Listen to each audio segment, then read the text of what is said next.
The woods always felt different at night. During the day, the forest was alive with sound. Birds calling, branches swaying, water trickling in the distance. But when the sun sank and the trees became shadows, the silence grew thick, pressing in on every side. That's what made camping both exciting and unsettling. That weekend, I had gone with two friends, Eric and Jordan.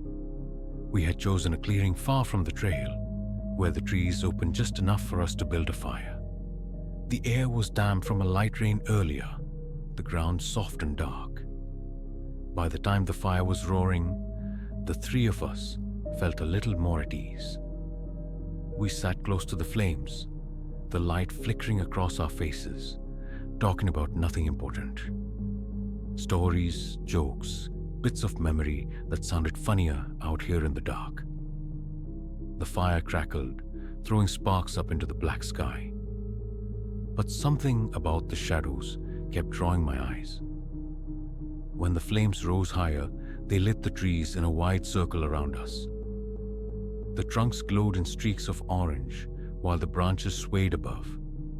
But every time I looked just past the light, into the edge of the dark, I thought I saw shapes. Faces. They were faint at first, no more than tricks of light, but after a while, they seemed clearer. Outlines of eyes, mouths, noses, hovering just beyond the reach of the fire. Dozens of them scattered between the trees. I rubbed my eyes thinking it was smoke, but when I looked again, they were still there. The strangest part was the way they seemed to move with the fire. When the flames flickered, the faces flickered. When the fire cracked and sparked, their mouths twitched as if they were trying to speak. I didn't say anything at first. I didn't want to sound crazy. But then Eric went quiet mid-sentence. His eyes locked on the trees. "Do you see that?" he whispered. Jordan frowned. "See what?" "The faces," I said before I could stop myself. Jordan laughed, shaking his head. "It's just shadows." But Eric didn't laugh. His face had gone pale.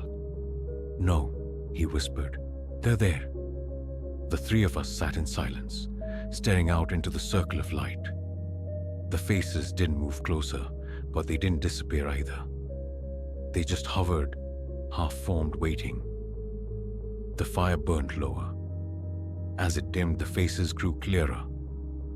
Their mouths stretched wider, their eyes darker, their skin pale against the black of the woods. Jordan swore under his breath, grabbing another log. "We just need more fire," he muttered, tossing it on. The flames roared up again. For a moment, the faces seemed to vanish, swallowed by the light. Relief washed over me. But then the fire popped, sparks flying high. And in that instant, the faces appeared again, this time closer. Right at the edge of the clearing, Eric cursed and stood up. "We shouldn't be here." Jordan tried to play it off, but I saw the way his hands shook. It's nothing, right? But deep down, we all knew it wasn't nothing. The longer we sat there, the more the faces multiplied. Every gap between the trees was filled with them. Dozens, maybe hundreds. They didn't blink, they didn't move. They just stared. And then, one of them smiled.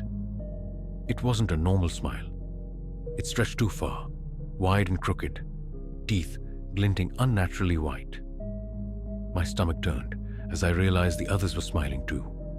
Slowly, one by one, their mouths opening too wide, their faces twisting into something inhuman. Eric grabbed his pack. "I'm not staying here." "Wait," I started. But before I could stop him, he stomped out the fire with his boot. The flames died in an instant. And with it, the light was gone. The clearing fell into darkness. And in that darkness, the faces didn't just linger at the edge anymore. They surrounded us. I heard movement, soft, wet, dragging steps, breathing low and heavy. sound of teeth grinding. We ran. None of us said a word. We just bolted through the trees, branches whipping our faces, the ground uneven under our boots. Behind us, I could hear them following. Not running, not chasing, just moving, step by step, never far behind. The woods stretched endless, the night swallowing every direction. But somehow, by some miracle, we found the trail again. We didn't stop running until the lights of the ranger station flickered in the distance. When we finally made it inside, collapsing to the floor in exhaustion, none of us spoke. None of us could explain what we had seen. But sometimes, when I sit near a campfire, even now, I catch myself staring into the shadows. And sometimes, I see them again. The faces, waiting. The woods were quiet that evening. Too quiet. I had been hiking alone for most of the day, following an old trail that barely seemed to exist anymore. The trees grew thick and heavy around me, their branches stretching overhead like black fingers. The air was damp and heavy, smelling of wet moss and old bark. My plan was simple: spend 3 nights alone in the woods, camp wherever I found space, and clear my mind from the noise of everyday life. By late afternoon, I was tired and looking for a place to set up camp. That's when I saw it. At first, I thought my eyes were playing tricks on me. Through the branches, a structure appeared. A small cabin tucked deep between the trees. It didn't look new, but it didn't look abandoned either. Smoke curled faintly from the chimney, like a thin whisper reaching up into the gray sky. I froze. There wasn't supposed to be anything here. I had studied the maps before I came. This part of the forest had no houses, no cabins, no sign of people at all. And yet, there it was. I pushed through the underbrush, stepping closer. The cabin looked simple. Wooden walls, a slanted roof, 2 narrow windows on the front. The windows were dusty but not broken. The wood was weathered but sturdy.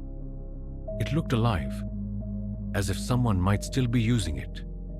But there was something wrong. There was no door. I walked around the front, then the side, then the back. I circled the cabin twice, my boots crunching softly in the damp leaves. Every side had windows. Every side had solid wooden walls. But there was no door, no entrance at all. The smoke still drifted from the chimney. My chest tightened. I felt the hairs on my arms rise. Someone had to be inside to make that smoke. Someone. Or something. I stood there, staring, unsure if I should run or stay. The air grew colder. The silence around me deepened, as if the forest itself was holding its breath. I told myself it had to be abandoned, that maybe the smoke was just left over from long ago. But smoke doesn't last for years. Smoke meant fire. Fire meant someone had been here recently. The sun began to sink. The shadows stretched longer, reaching across the ground like dark hands. I needed to set up camp, but my eyes kept pulling back to the cabin. That night, I pitched my tent about 50 yards away, close enough to keep the cabin in sight, but far enough that I felt like I had some space between us. I built a small fire and cooked a simple meal. But my focus never left that strange wooden box in the trees. When the forest darkened fully, the cabin seemed to change. In the daylight, it had looked almost normal, just odd, missing its door. But now, in the black of night, it looked wrong. The windows reflected the light of my fire, shining faintly like eyes. And every so often, I swore I saw movement behind the glass. I told myself it was shadows, just shadows, but then the knocking began. It was faint at first, a slow, steady thud from inside the cabin. Thud, thud, thud. I froze, spoon halfway to my mouth, heart pounding. It wasn't a branch, it wasn't the wind. It was deliberate, like a fist striking wood. I dropped my spoon, my hands shaking. The knocks grew louder, faster, thud, thud, thud, then silence. I sat by the fire, paralyzed, and then it started again. This time on the other side of the cabin. Slow, deliberate knocks. Always from inside. Always from the walls that had no door. I couldn't move. I just stared as the windows darkened, like something was standing just behind them, watching me. I didn't sleep that night. Every time I closed my eyes, the knocking returned. Sometimes soft, sometimes hard. Sometimes like it was right there, on the wall nearest me. By dawn, the knocking had stopped. When the light came, I forced myself to walk back toward the cabin. My stomach twisted as I drew closer, my boots sinking into the wet earth. The windows looked empty again. The smoke was gone, but on the wall facing me, something new had appeared. A door, a solid wooden door. Hinges, handle, everything. I staggered back, my breath caught in my throat. The cabin hadn't had a door last night. I knew it. I had checked every side. But now, it had one. And worse, the door was slightly open. Just a crack. Enough to see the darkness inside. Enough to feel something staring back at me. I ran. I didn't stop to pack up my tent. Didn't stop to grab my things. I sprinted through the trees, branches staring at my arms and face, my lungs burning. I didn't look back, not once. I made it back to the trailhead hours later, half delirious, covered in cuts and sweat. I drove straight home, leaving half my gear behind. I tried to forget, tried to convince myself I had imagined it all. But sometimes, late at night, I hear it again. The knocking, slow, steady, patient. And when I close my eyes, I see that door. The one that hadn't been there before. The one that was waiting to open. There's something about clearings in the woods that feels wrong. During the day, they look harmless. Patches of open ground, sunlight spilling through the branches, grass swaying gently. But at night, they're different. The trees form a circle, closing you in. The open space feels exposed, like standing in the center of a stage while something watches from the shadows. That night, I learned why people say never to cross a clearing after dark. We were four, me, my cousin Leah, her boyfriend Chris, and my younger brother Daniel. We'd gone camping deeper than usual, following a narrow trail that wound between hills. After hours of walking, we found it. A perfect open space surrounded by tall pines. At first, it felt lucky. Enough room for a tent, a fire, and space to stretch. But as soon as the sun dipped below the horizon, that feeling shifted. The fire lit only a small circle, leaving the edges of the clearing in heavy shadow. The trees stood like walls, their black shapes jagged and tall. No crickets, no owls, nothing. Just silence. We sat close to the flames, voices low. Even Chris, who usually joked about everything, kept glancing into the dark. Then came the first sound, a crunch, like a footstep on dry leaves. We froze, head snapping toward the trees. The sound came again, from the opposite side. Another step, then another, slow, careful. Probably a deer, Chris whispered, though his voice shook. But no deer makes footsteps that heavy. The fire flickered, throwing light farther into the clearing. And for a split second, I saw it, something tall, standing between the trees. Not a person, not an animal. Its arms were too long, its body too thin, and its head tilted unnaturally to the side. Then it stepped back into the shadows. "Did you see that?" Leah hissed. Daniel's face was pale. It was watching us. We all knew we should leave, but somehow, none of us moved. Fear rooted us to the ground. The footsteps started again. This time circling. Whatever it wasn't staying in one place. It was moving around the edge of the clearing, slow and deliberate, like it was testing us. Chris grabbed a branch from the fire, holding it like a torch. "We'll scare it off." But when he lifted the flame toward the trees, the thing leaned just into the light. Its skin was gray, its mouth stretched wide, far wider than a human's should, lined with sharp, uneven teeth. Its eyes glowed faintly, catching the firelight like an animal's. Then it smiled. We screamed. Not one of us tried to be brave anymore. We grabbed our bags, leaving the tent and gear behind, and bolted across the clearing.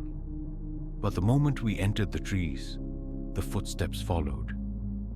The thing didn't crash through branches. It didn't stumble.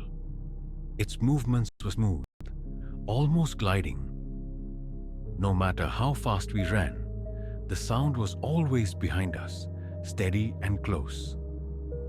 Branches tore at my face, my lungs burned, and still we ran.